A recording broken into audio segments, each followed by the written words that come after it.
Lieutenant Jack Mitchell hummed to himself as he guided the small scout ship through the asteroid field. The USS Pioneer had been exploring the Epsilon Eridani system for 3 weeks now, and this was his favorite part of the job. The solo scouting. Missions where he could enjoy the quiet of space. His scanner beeped suddenly. Jack frowned at the readout. Something metallic was floating among the asteroids. Too small for a ship, but definitely not natural. Base, this is Mitchell. I found something unusual. Appears to be a small pod or escape craft. Requesting permission to investigate. Permission granted, Lieutenant. But keep your distance until we get more data. Captain Laura Bennett's voice crackled through his comms. Jack maneuvered closer to the object. It was indeed an escape pod, but unlike any design he had seen before. The surface was pitted with what looked like acid burns, and strange symbols covered one side. I'm going to bring it in, Jack decided, overriding the captain's caution. Something told him this was important. 2 hours later, the escape pod sat in the Pioneer's main hangar bay. A crowd of crew members gathered behind a hastily erected barrier as Jack prepared to open it. Stand back, everyone, ordered Security Chief Denise Wilson, her hand resting on her weapon. We have no idea what's in there. Jack nodded and pressed the sequence he had determined would unlock the pod. With a hiss of escaping air, the top slid open. The crew gasped collectively. Jack's eyes widened. Inside the pod was a creature straight from a nightmare. It was about the size of a large dog, with midnight black scales that seemed to absorb light. 6 glowing red eyes blinked irregularly around what must be its head. Spines ran down its back, dripping with a fluid that sizzled when it hit the metal floor. The creature had multiple limbs ending in claws that looked sharp enough to slice through the ship's hull. Seal it now, shouted Captain Bennett, backing away. But Jack didn't move to close the pod. Instead, he tilted his head, studying the creature. It was making a strange sound, not a growl or hiss as one might expect from such a terrifying being, but something almost like purring. And then the creature did something unexpected. It curled into a ball, tucking its dangerous limbs beneath its body, and the glowing eyes dimmed slightly. One limb cautiously extended toward Jack, trembling slightly. It scared. Jack whispered, amazed. Lieutenant Mitchell, step away from that thing immediately, ordered Greg Patel, the ship's science officer. That creature matches descriptions of species XR-117, classified as extremely dangerous by 3 different allied civilizations. Jack ignored him and moved closer instead. Hey there, he said softly. You're a long way from home, aren't you? The creature made a clicking sound, its eyes focusing on Jack's face. Mitchell, that's a direct order. Captain Bennett's voice was sharp with fear. Jack finally looked up at his crewmates. All of them were pressed against the far wall, weapons drawn, faces pale with terror. He couldn't understand their reaction. Yes, the creature looked frightening, but couldn't they see the intelligence in those eyes? The way it was trying to appear smaller, less threatening? It's okay, Captain, it's not aggressive, I think it's just lost. That night, against explicit orders and all protocol, Jack smuggled the creature to his quarters. He couldn't leave it. In the science lab where Patel had planned a series of containment tests that sounded suspiciously like torture to Jack. You'll be safe here, Jack told the creature as it explored his small room, sniffing curiously at his belongings. The spines on its back had relaxed somewhat, and the acidic drool seemed to be produced only when it was stressed. Jack watched as the creature finally settled onto the floor beside his bed, curling into that same ball position. The purring sound resumed, somehow comforting in the quiet room. I'll figure out what to do with you tomorrow, Jack promised, yawning as he climbed into bed. I think I'll call you midnight. The creature's eyes blinked in sequence, almost like a nod, before they dimmed to a soft glow that lit the room like gentle nightlights. Jack woke to a gentle nudging against his hand. Opening his eyes, he found Midnight perched at the edge of his bed, one spiny limb carefully touching his fingers. The creature pulled back when it noticed Jack was awake, its 6 eyes blinking in sequence. Good morning to you too, Jack said with a yawn. Despite the creature's terrifying appearance, Jack had slept better than he had in weeks. There was something oddly comforting about the soft purring sound Midnight made throughout the night. Jack reached out slowly and touched one of Midnight's scales. It felt cool and smooth, not slimy as he had expected. The creature leaned into, his touch, its purring growing louder. "You're just a big softy, aren't you?" Jack laughed. "I can't believe everyone's so scared of you." His door chimed suddenly, making Midnight dart under the bed in a flash of movement.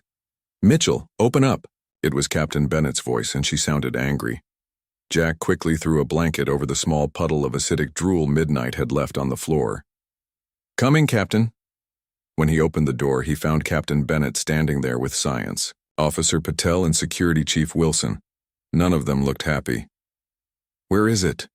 demanded Captain Bennett, pushing past Jack into the room. "Where is what?"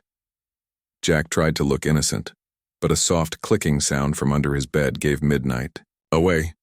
Wilson drew her weapon and pointed it at the bed. "Come out slowly with your hands up, or whatever you have," she called out. Jack stepped between Wilson and the bed. "Put that away. Midnight isn't dangerous." "Midnight?" Patel repeated, raising an eyebrow. "You named that thing?" A series of clicks emanated from under the bed, followed by Midnight slowly crawling out. The creature stayed low to the ground, its spines flattened against its body in what Jack now recognized as a submissive posture. Bennett gasped and backed away. "Mitchell, do you have any idea what that creature is?" "A lost alien who needs our help," Jack replied stubbornly. Patel pulled out a tablet and showed Jack a series of images. They showed landscapes destroyed, buildings melted, and beings from various species injured or dead. "This is what its kind does," Patel said grimly. "According to the Galactic database, they're called Void Terrors. 3 different civilizations have had to evacuate entire planets because of them." Jack looked down at Midnight, who was now pressing against his leg, trembling slightly. "That can't be right. Look at it. It's scared." "It's manipulating you," Wilson said, her weapon still pointed at the creature. "These things are smart. They get close to their prey before they attack." "If that were true, I'd be dead already," Jack argued. "Midnight slept in my room all night. It had plenty of chances to hurt me." Captain Bennett sighed. "Lieutenant, I understand your compassion, but this isn't a stray dog. This is a Class 5 dangerous alien species. I'm ordering you to turn it over to Science Division for containment and study." Jack knelt down beside Midnight, who was now making a soft, keening noise. One of its limbs gripped Jack's pant leg, not tight enough to tear the fabric, just holding on. "I can't do that, Captain," Jack said quietly. "I think there's been a misunderstanding about these creatures. Midnight is intelligent and gentle. It's just scared and alone." "That's an order, Lieutenant," Bennett said firmly. Jack stood up straight. "Then I respectfully refuse that order, Captain. I believe there's more to this situation than we understand. If Midnight's species is really responsible for all that destruction, why? What caused it? Were they defending themselves? We need to understand before we condemn." The room fell silent. Jack could feel the weight of what he'd just done, potentially throwing away his career for an alien that everyone else saw as a monster. Finally, Captain Bennett spoke. "You have 48 hours to prove your theory, Lieutenant. After that, the creature goes into containment.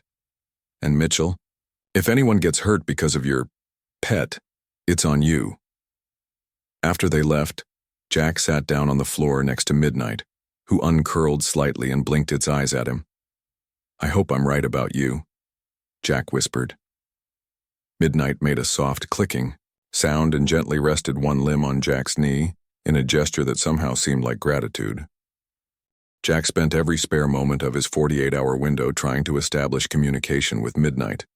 He set up a small recording device to capture the clicks and purrs the creature made, hoping to find patterns. "Let's try again," Jack said, pointing to himself. "Jack." Then he pointed to the creature. "Midnight." Midnight blinked its 6 eyes in sequence, then made a series of 3 distinct clicks, followed by a soft purr. "Is that your name for yourself?" Jack wondered aloud. He repeated the sound as best he could. Midnight's spines raised slightly and it made an excited motion with its front limbs. "Progress," Jack muttered. making a note in his tablet. By the end of the first day, Jack had established a basic system. 1 click meant yes, 2 clicks meant no, and various combinations of clicks and purrs seemed to represent different concepts. On the second day, Jack brought in simple pictures on his tablet. He showed midnight images of stars, planets, ships, and various aliens. The creature's reactions were telling. It became agitated at the sight of certain ship designs, making angry clicking noises and producing more acidic drool. "Those ships attacked you?" Jack guessed. 1 click. Yes. When Jack showed a picture of a family, parents with children, Midnight made a sad, keening noise and touched the children in the image with 1 careful claw. A thought struck Jack. "Midnight, are you young? A child?" 1 click. Jack sat back, processing this information. "You were separated from your family." 1 click again. More emphatic this time. As the 48-hour deadline approached, Jack's door chimed. This time it was Science Officer Patel alone. "Any progress?" Patel asked, eyeing Midnight cautiously. Jack nodded enthusiastically. "Lots. We've established basic communication. Midnight is a juvenile separated from its family. I think its transport ship was attacked, and it escaped in that pod we found." Patel looked skeptical. "And you got all this from clicks and purrs?" "And body language," Jack added. "Look, I'll show you." He turned to Midnight. "Midnight, is Greg a friend?" Midnight studied Patel for a long moment, then made 2 distinct clicks. "That means no," Jack translated. Despite himself, Patel looked impressed. "It understands our language?" "Seems to be learning fast," Jack confirmed. "I think its species is highly intelligent. That might explain the conflicts with other civilizations. Miscommunication, not malice." Patel was about to respond when the ship's alarm blared. Captain Bennett's voice came over the intercom. "All hands to battle stations. Security Team 2, Hangar Bay immediately." Patel's communicator buzzed. He checked it and paled. 3 ships just entered our space. They're Arcadian vessels, heavily armed, and they're demanding we hand over the Void Terror immediately. Jack felt his heart sink. The Arcadians were known for their aggressive stance on what they considered threat species. "We need to hide." "Midnight," Jack said urgently. Patel shook his head. "They've already scanned the ship, they know it's here." The door burst open, and Security Chief Wilson entered with 2 armed guards. "Captain's orders," she said grimly. "The creature is to be secured in a containment field and prepared for transfer to the Arcadians." Midnight made a terrified keening sound and backed away, spines fully raised now. Its eyes glowed brighter with fear. "You can't do this," Jack protested, stepping between Wilson and Midnight. "They'll kill it." "Move aside, Lieutenant," Wilson ordered, raising her weapon. "That's a direct order." Jack didn't move. "Midnight is an intelligent being seeking asylum. Under Galactic Charter Section 47, we're obligated to provide protection." Wilson hesitated, looking uncertain. The captain said, "The captain doesn't know what I've learned," Jack interrupted. "Midnight is a child.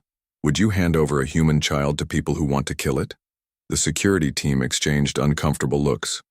Wilson lowered her weapon slightly. "You have 5 minutes to bring this creature to the bridge and explain."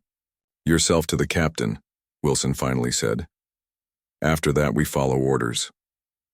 After they left, Jack knelt beside the trembling alien. "I won't let them take you," he promised. "But we need to make the captain understand. Can you be brave and come with me?" Midnight's spines slowly lowered, and it made a single, clear click. Yes.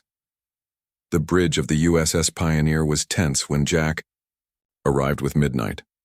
The creature stayed close to his legs, its spines flattened in what Jack now recognized as an attempt to appear less threatening. On the main screen, the face of an Arcadian commander glared down at them. Arcadians looked almost human except for their golden skin and 4 eyes arranged in a diamond pattern. This particular Arcadian wore elaborate military decorations and had a scar running down one side of his face. "Captain Bennett, I am Commander, Sark of the Arcadian Defense Fleet. You will immediately surrender the Void Terror your ship is harboring." Captain Bennett stood tall, arms crossed. Commander, we have regulations about the treatment of all life forms. Before we discuss any transfer, I need to understand your intentions. Intentions? Commander Zark's voice rose. That creature is part of a species that destroyed 3 Arcadian colonies. They are mindless killing machines that must be eliminated. Jack felt Midnight press closer to his leg, trembling. He stepped forward. Permission to speak, Captain? Bennett nodded, looking tired. Commander Zark, my name is Lieutenant Jack Mitchell. I've been working with this creature, and I can assure you it is neither mindless nor a killing machine. You know nothing, human, Zark spat. I lost my family to these monsters. I watched them tear apart my homeworld. An older, distinguished-looking human in an admiral's uniform stepped into view on the screen. Captain Bennett, Lieutenant Mitchell, I am Admiral Frank Peterson of Earth Fleet Command. We've been monitoring this situation. The Arcadians contacted us directly about this matter. Jack felt his heart sink. The Admiral's presence meant this had become a diplomatic incident. Admiral, with all due respect, Jack said quickly, Midnight, this creature, is a juvenile separated from its family. It's intelligent and has shown no aggression despite numerous opportunities. Midnight? The Admiral raised an eyebrow. That's what I named it, sir, Jack admitted. We've established basic communication. 1 click for yes, 2 for no. I can demonstrate. Admiral Peterson's expression softened slightly. Go ahead, Lieutenant. Jack knelt beside Midnight. Midnight? Are you a danger to this ship or its crew? 2 distinct clicks. Do you understand what we're saying right now? 1 click. Were you on a transport ship that was attacked? 1 emphatic click, followed by a series of distressed noises. The Admiral watched with interest. Commander Zark, however, was unimpressed. It's mimicking. These beasts are cunning. They lure you in before they attack. Jack stood up straight. Sir, if I may, our database has records of conflicts with these creatures, but no context. I believe there's been a misunderstanding. Has anyone ever tried communicating with them before attacking? The question hung in the air. Admiral Peterson turned to Commander Zark. Well? The Arcadian commander looked uncomfortable. There was no need. They attacked our mining operations without provocation. Jack's mind raced. Mining operations? On what planet? Java 7, Zark replied reluctantly. A uninhabited planet rich in mineral deposits. Jack quickly accessed the ship's database on his tablet. Uninhabited according to whom? According to our initial surveys, Java 7 has deep cave systems that could easily house a civilization our sensors didn't detect. Midnight was making excited clicking sounds, its limbs moving in agitation. I think we've hit on something, Jack said. What if your mining operations disturbed their homes? What if they were defending themselves? Admiral Peterson stroked his chin thoughtfully. An interesting theory, Lieutenant. Commander Zark's face darkened with rage. This is absurd. You would take the word of a monster over a long-standing ally? Not taking anyone's word yet, Commander, Admiral Peterson replied calmly. But I've learned in my long career that there are always 2 sides to every conflict. Captain Bennett stepped forward. Admiral, I propose we postpone any transfer of the creature until we've investigated this matter further. If Lieutenant Mitchell is right, we could be on the verge of resolving a significant interspecies conflict. The Admiral nodded. I agree, Captain. Commander Zark, your ships will stand down while we investigate. Earth Fleet Command will guarantee that the creature remains contained and under observation. Zark looked furious, but could not defy Earth Fleet Command. You have 3 days, he growled before cutting the transmission. The bridge was silent for a moment before Captain Bennett turned to Jack. 3 days, Lieutenant. Make them count. Jack spent the next day in the ship's communication lab with Midnight and Science Officer Patel. They had set up a more advanced system to help Midnight communicate. A computer screen displayed simple images that Midnight could touch with its claw to form basic sentences. This is remarkable, Patel said, watching Midnight select images of stars, a planet, and then a family group. It's telling us about its home. Jack nodded, his eyes tired from hours of work. Midnight is trying so hard to make us understand. Admiral Peterson entered the lab with Captain Bennett. The Admiral watched silently for several minutes as Midnight continued to select images. Home. Danger. Escape. Alone. Jack translated as Midnight touched each picture. The creature seems quite intelligent, Admiral Peterson finally said, much more than the report suggested. Midnight turned at the sound of the Admiral's voice. It studied him with all 6 eyes, then carefully approached. Everyone tensed, but Jack stayed calm. "It's okay," he assured them. "Midnight is just curious." The creature stopped in front of Admiral Peterson and made a series of clicks and soft purrs. Then it touched its claw gently to the Admiral's fleet insignia. "I think it recognizes your rank," Jack said. "Midnight, is the Admiral a friend?" After a moment of consideration, Midnight made a single click. "Yes." Admiral Peterson's eyebrows rose, in surprise. "Well, I'm honored," he said with a small smile. Captain Bennett stepped forward. "Admiral, I've been reviewing the data on the conflicts between the Arcadians and these creatures. There's something odd in the timing. Each attack happened immediately after new mining operations began, supporting Lieutenant Mitchell's theory that they were defending their territory," the Admiral mused. Midnight suddenly became agitated, making urgent clicking sounds and moving quickly to the computer. It began selecting images rapidly. Planet, home, family, danger, humans, help. "I think Midnight is trying to tell us something important," Jack said, leaning closer. "Maybe about its family?" Midnight selected more images. Ship, travel, attack, escape. "I believe it's saying its family was on a ship that was attacked," Patel suggested. Jack knelt beside Midnight. "Are there more of your kind still alive?" "Still. In danger?" One emphatic click. Admiral Peterson's expression grew serious. "If there are more of these creatures being held somewhere, and they're as intelligent as this one appears to be, we could have a serious violation of the sentient rights treaty on our hands." "The Arcadians wouldn't tell us if they were holding others captive," Captain Bennett pointed out. "No, but we can find out," Jack said. "Midnight, can you help us locate your family?" One click, followed by Midnight moving to the star map display. With surprising precision, the creature pointed to a specific sector of space. "That's in Arcadian territory," Patel noted, checking the coordinates. "An uninhabited moon orbiting Arcadia Prime." "Uninhabited officially, perhaps," Admiral Peterson said grimly. Captain Bennett set course for those coordinates. "We'll need to move carefully. We're about to enter Arcadian space without permission." "What about Commander Zark?" Jack asked. "He'll follow us." "Count on it," the Admiral agreed. "That's why we need to gather evidence quickly. If Midnight's family is being held captive, we need proof before Zark can cover it up." Later that night, as the ship traveled at maximum speed toward Arcadian space, Jack sat in his quarters with Midnight. The creature had grown noticeably in just the few days since Jack had found it. Its spines were longer, its movements more coordinated.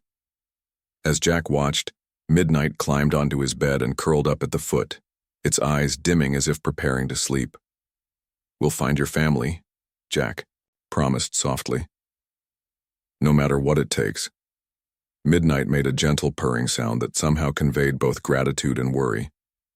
Outside the window, stars streaked by as the Pioneer raced toward what could be either a diplomatic disaster or the beginning of a new understanding between species. Jack could feel it in his bones. Everything was about to change. The USS Pioneer slowed as it approached the moon orbiting Arcadia Prime. The bridge crew worked in tense silence. 3 Arcadian patrol ships had been tracking them since they entered the system, but had not yet made contact. "Scan the surface," Captain Bennett ordered. "Look for any unusual structures or energy readings." "Captain," the sensor officer called, out after a moment. "I'm detecting artificial structures beneath the surface. There's a large underground complex on the far side of the moon." Jack looked at Midnight, who was now standing alert beside him. The creature had insisted on being on the bridge for this approach, becoming agitated whenever anyone suggested otherwise. "Is that where your family is?" Jack asked quietly. One click. Yes. Admiral Peterson frowned at the sensor readings. That facility doesn't appear in any official Arcadian records. It's not supposed to exist. Sir, the communication officer interrupted. We're being hailed by Commander Zark. On screen, Bennett ordered. Commander Zark's angry face appeared. You have violated Arcadian space. Turn your ship around immediately or face the consequences. Admiral Peterson stepped forward. Commander Zark, we're conducting an investigation under authority of Earth Fleet Command. We have reason to believe there may be sentient beings held against their will on this moon. Ridiculous, Zark sputtered. That moon is uninhabited. Then you won't mind if we take a closer look, Peterson replied calmly. Zark's face darkened. Any attempt to approach the moon will be considered an act of war. As they argued, Jack noticed Midnight becoming increasingly agitated. The creature moved to the sensor display, tapping urgently at the screen. What is it? Jack asked. Midnight pointed at a particular area of the underground complex, then made a series of urgent clicks. I think Midnight is trying to tell us something about that specific location, Jack told the Admiral. Peterson nodded. Captain Bennett, prepare a shuttle. Lieutenant Mitchell, you and Officer Patel will accompany me to the surface. If there are more of these creatures being held there, we need to know. Admiral, Zark shouted. I warn you. Save your warnings. Commander, Peterson interrupted. If you have nothing to hide, there should be no problem with our visit. 30 minutes later, Jack found himself in a shuttle approaching the moon's surface. Midnight sat beside him, trembling slightly but determined. Admiral Peterson had insisted the creature come along, believing its presence might be crucial in communicating with any others of its kind they found. Sensors show an entrance to the underground facility 2 kilometers east, Patel reported from the pilot's seat. As the shuttle landed, Jack noticed something odd about the surface.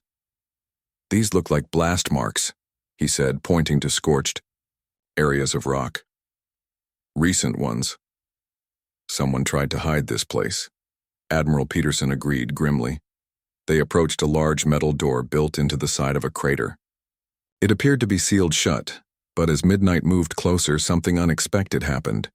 The door's control panel lit up, responding to Midnight's presence. Genetic recognition system, Patel murmured, scanning the door. Fascinating.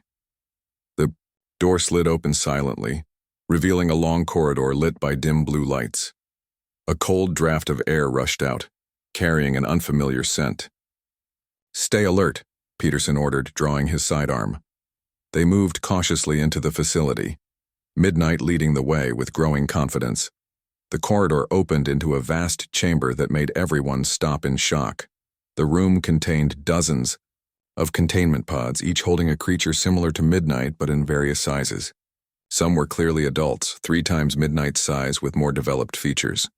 Others were smaller, obviously younger. All appeared to be in a state of suspended animation. They're alive, Patel confirmed, checking his scanner. Life signs are stable but suppressed. Midnight rushed to one of the larger pods, placing its claws gently against the transparent surface. Inside was an imposing creature with iridescent patches on its scales that Midnight lacked. Family? Jack asked softly. One click. Admiral Peterson was examining a control panel. According to these logs, they've been experimenting on these creatures for years. Testing their physical limits, examining their biological makeup. Jack felt sick. They're treating sentient beings like lab animals. Midnight moved from pod to pod, touching each one briefly as if checking on them. Then it returned to Jack and made a series of clicks. I think it wants us to free them, Jack said. That, said a cold voice from behind them, would be a serious mistake. They turned to find Commander Zark standing in the doorway, flanked by armed Arcadian soldiers. Commander Zark, Admiral Peterson said calmly, stepping forward. This facility appears to violate at least 7 sections of the Galactic Charter on treatment of sentient species. Zark's face showed no remorse. These are not sentient beings. They are dangerous animals that destroyed our colonies. Animals don't build spaceships, Jack pointed out, gesturing to images on a nearby screen showing vessels clearly designed for the creature's unique bodies. Midnight moved to stand beside Jack, its spines raised but not in aggression. Instead, Jack realized it was making itself appear larger to protect them. The creatures attacked our mining operations, Zark insisted. After you invaded their home world, Patel countered, reading from a data terminal. According to your own records, the first contact was made when Arcadian miners broke into a deep cave system on Javis 7. A cave system that was clearly marked with warning symbols. Zark's expression darkened. Those were just primitive markings. No, Jack said firmly. They were a written language. These beings aren't just sentient, they're an advanced civilization. Suddenly, the largest pod in the center of the room began to activate. The transparent cover slid open with a hiss of escaping air. Inside was an enormous creature similar to Midnight, but with intricate patterns on its scales that seemed to glow, with an inner light. Everyone froze as the massive creature slowly rose from its pod. It stood nearly 3 meters tall, its 6 eyes glowing with an intelligence that was impossible to deny. Zark raised his weapon, but Admiral Peterson knocked it aside. "Stand down, Commander. That would be an act of war." The large creature surveyed the room, its gaze finally settling on Midnight. A series of complex clicks and trills passed between them. "They're communicating," Jack whispered in awe. The large creature then turned to face the humans. To everyone's shock, it spoke in a deep, resonant voice. "I thank you," it said haltingly in English, "for saving my child." Jack's jaw dropped. "You can speak our language?" "Learn from tests," the creature replied. "Many languages in my memory." Admiral Peterson stepped forward and bowed respectfully. "I am Admiral Frank Peterson of Earth Fleet Command. We apologize for the treatment you've received from the Arcadians." The creature's spines rippled in what seemed like acknowledgement. "I am Elder Luminex. We are Luminari, not monsters." Zark sputtered in disbelief. "It's a trick. These creatures destroyed entire settlements." Elder Luminex turned to Zark. "We defended our nurseries. You attacked first." Patel, still examining the data terminal, looked up in surprise.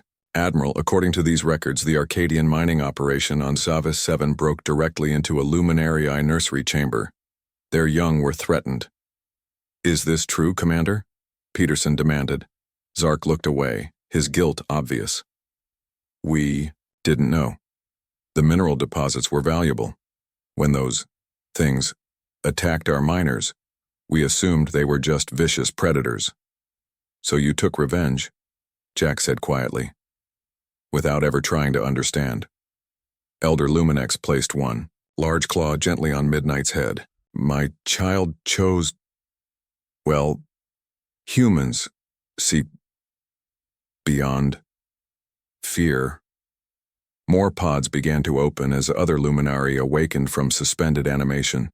They moved with grace despite their fearsome appearance, gathering around Elder Luminex and Midnight in what was clearly a family reunion. Jack watched with a smile as Midnight chirped happily, its spines vibrating with joy. The scene made it impossible to view these creatures as monsters. Admiral Peterson turned to Zark. "Commander, Earth Fleet Command will be opening formal diplomatic relations with the Luminari. Your government has much to answer for." Zark looked at the family of creatures, seeing them perhaps for the first time as more than just terrifying beasts. His 4 eyes blinked in succession, a sign of deep thought in Arcadians. "Perhaps," he admitted reluctantly, "there has been a misunderstanding." Elder Luminex approached Jack and extended a massive claw. "Human friend, Luminari. Remember." Jack took the claw without hesitation, feeling the gentle pressure as the supposedly terrifying monster shook his hand with perfect care. 6 months later, Jack sat in his small apartment on Earth watching the news on his view screen. The reporter was covering the historic peace treaty between humans, Arcadians, and the newly recognized Luminari civilization. Thanks to the efforts of Lieutenant Jack Mitchell and Admiral Frank Peterson, centuries of misunderstanding have been resolved, the reporter said. The Luminari have opened their homeworld to scientific and cultural exchange for the first time in their history. Jack smiled as the screen showed Elder Luminex signing the treaty with his massive claw, careful not to tear the delicate paper. Beside the Elder stood several other Luminari, their fearsome appearance now familiar to humans across the galaxy. A soft clicking sound made Jack turn. Midnight, or Lumina, as they now knew was her true name, was watching the broadcast from the kitchen doorway. She had grown considerably in the past months, her scales now showing hints of the iridescent patterns that marked adult Luminari. "Your father looks good on camera," Jack said with a grin. Lumina made a trilling sound that Jack had learned was laughter. She moved to the couch and settled beside him with surprising grace for a creature that most species still found terrifying. "Humans. Different," Lumina said. Her English was improving daily, though she still spoke slowly.